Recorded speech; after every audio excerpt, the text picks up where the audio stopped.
It's called a politically correct Christmas.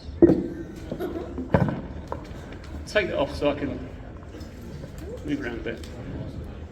'Twas a night before Christmas, and Santa's a wreck. How to live in a world that's politically correct. His workers no longer would answer to elves, vertically challenged they would call themselves. And labour conditions in the North Pole were alleged by the union to stifle the soul. 4 reindeer had vanished without much propriety, released to the wilds by the Humane Society. And equal employment had made it quite clear that Santa had better not just use reindeer.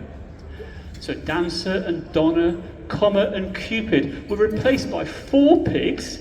You know that sounds stupid. The runners had been removed from the sleigh. The ruts were deemed dangerous by the RSPCA. And people had started to call for the cops when they heard sled noises on their rooftops. Second-hand smoke from his pipe had the workers quite frightened. His fur-trimmed red suit was called unenlightened.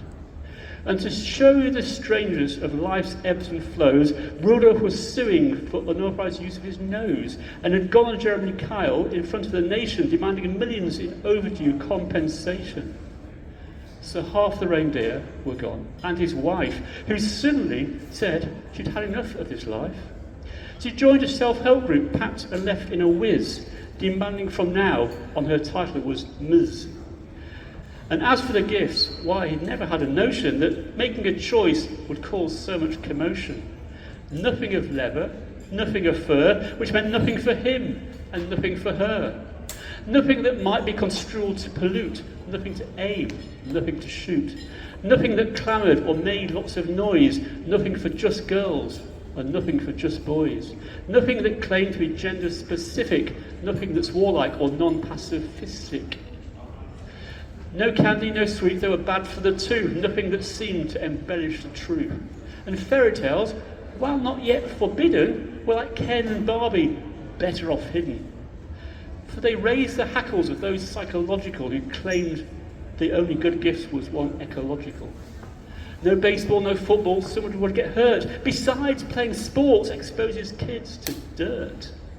Dolls were said to be sexist or would be passé, and Nintendo would rot your entire brain anyway. So Santa just stood there, dishevelled and perplexed.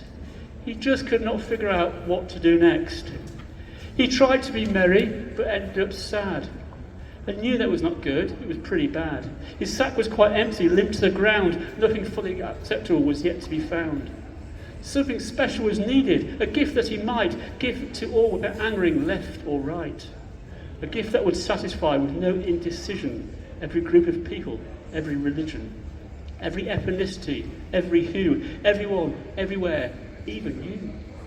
So here is a gift, its price beyond worth. May you and your loved ones enjoy peace on earth.